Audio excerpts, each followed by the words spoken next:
भक्तों कहते हैं भगवान को भाव ही प्रिय लगते हैं। भाव, अगर तुम मंदिर में तीर्थ यात्रा कहीं भी जाओ, उनको केवल भाव अपने अर्पण करो, भाव। और अगर धन दौलत ये अर्पण कर लो तो ये तो ठीक है, जो अमीर लोग हैं, बड़े लोग हैं, वो सोना चांदी चढ़ा देंगे, परंतु जो गरीब लोग हैं वो बेचारे क्या करेंगे? वो सोना चांदी नहीं दान कर पाएंगे, वो तो सिर्फ अपने भाव ही अर्पण कर सकते हैं। इसलिए भगवान के मंदिर में पूजा पाठ में फूल फल क्यों चढ़ाए जाते हैं? क्यों चढ़ते हैं? इसीलिए चढ़ते हैं ना, जैसे आपके पास में स्कूटी है, कोई छोटी गाड़ी है मान लो, और आपके पास में ये गाड़ी पहले से है, और फिर आपको किसी ने गिफ्ट में वही गाड़ी फिर दे दी, तो आप क्या खुश होंगे? आपको खुशी होगी? नहीं होगी, थोड़ी बहुत होगी, ये लगेगा हाँ चलो ठीक है मिल गई है, पर खुशी नहीं होगी, क्योंकि आपके पास वो पहले से है, आपको उसमें क्या दिक्कत है? वो पहले है ही आपके पास में, तो आपको उसमें कोई खुशी नहीं होगी। और अगर वही मार्शल आपको मिल जाए, बड़ी गाड़ी मिल जाए, कोई गिफ्ट में दे दे, तो आपको खुशी होगी बहुत। और गाड़ी मिल गई, एक गाड़ी मिल गई, बड़ी गाड़ी मिल गई, चलो अब बढ़िया रहेगा, अब हमारा ये काम हो जाएगा, है ना? तो इसमें खुशी होगी। और जो छोटी गाड़ी है वो आपके पास में है, तो इसमें खुशी क्या होगी? ऐसे ही भगवान को, ये तो सब धन दौलत, ये सब भगवान का ही है, सब कुछ। जहाँ एक नजर देखा तो सोना चांदी ढेरों लगा है, उनके पास ये सब कुछ है, उन्हें इनकी जरूरत नहीं है। अगर तुम सोना चांदी चढ़ाते हो तो भगवान इससे खुश नहीं होंगे,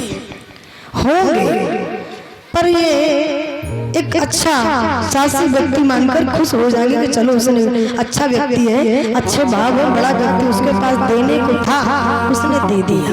हमें कोई गिफ्ट देगा, अगर बहुत बड़ा या छोटा बड़ा जैसा भी दे रहा है, तो हम उसको यही कहेंगे कि चलो उसके पास जैसा भी था, तो जैसे उससे बना उसने दे दिया, अच्छी बात है, उसका अपमान नहीं करेंगे, यही कहेंगे कि चलो दे दिया, अच्छा है, जो भी था दे दिया।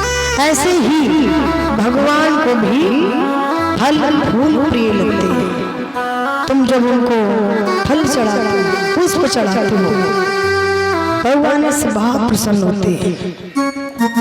लेकिन कथा में मुद्रा भी चढ़ना बहुत आवश्यक है। कथा में क्या, कहीं भी मंदिर यात्रा में कहीं भी जाओ, हर जगह मुद्रा लगती, बिना पैसा के भगवान भी नहीं सकते, तो चढ़ाना पड़ता है। और इसकी एक कथा भी है, चलो बता देते हैं तुमको।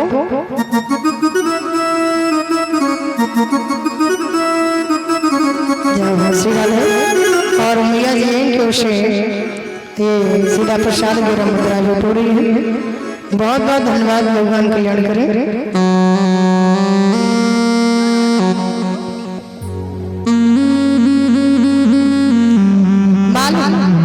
एक बार भगवान कृष्ण की एक सखी थी, कृष्ण की एक सखी थी, कौन? सुशीला।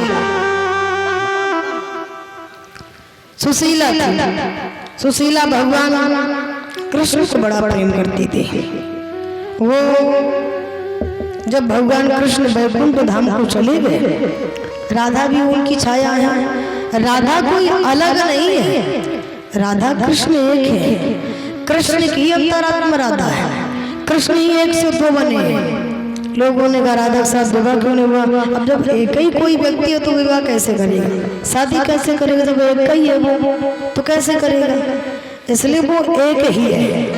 जब ये वैकुंठ धाम को चले गए तो जो सुशीला थी, सुशीला भी भगवान की इतनी भक्ति करती है, उन्हें पाने के लिए कि उनकी भक्ति से प्रसन्न होकर के भगवान ने फल स्वरूप उन्हें वैकुंठ धाम दे दिया।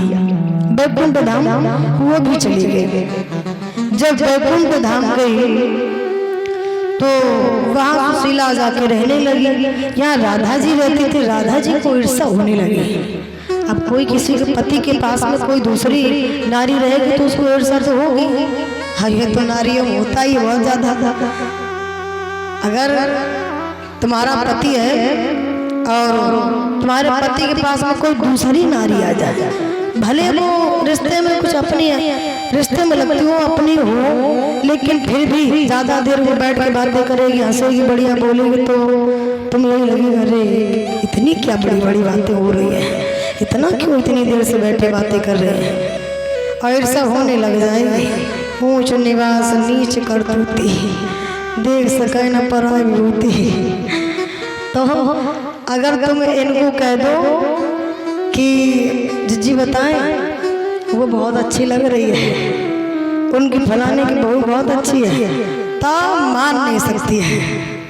या कहेंगे हाँ बड़ी अच्छी नहीं लग रही, कुछ ना कुछ कमी निकाल देंगे। भले वो उसमें कोई कमी नहीं अच्छी लग रही, लेकिन फिर भी कमी कुछ ना कुछ निकालेंगे।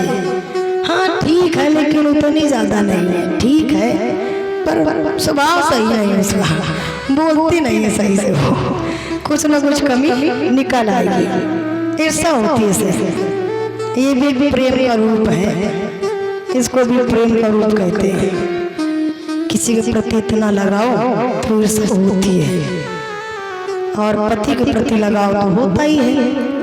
ऐसे ही राधा जी जब सुशीला को देखती है तो इनको ईर्ष्या होने लगी। जब ईर्ष्या होने लगी तो राधा ने कहा कि ओए सुशीला, तू आज से वैकुंठ धाम में नहीं रहेगी, तो यहाँ से जा, चली जा, इसी वक्त चली जा। अगर तू वैकुंठ धाम में रही तो देख बहुत बुरा हो जाएगा। भगवान कृष्ण नहीं है, कृष्ण भगवान थोड़ी देर के लिए घूमने निकल गए थे। सुशीला को तब तक राधा ने निकाल दिया। बोली उनके आने के पहले तो निकल जा। निकल गई। वो जब चली गई तो कृष्ण भगवान आए, बोले राधा सुशीला कहाँ है, वो नहीं दिखाई दे रही है। राधा ने कहा सुशीला को बहुत पूछते हो, आके कभी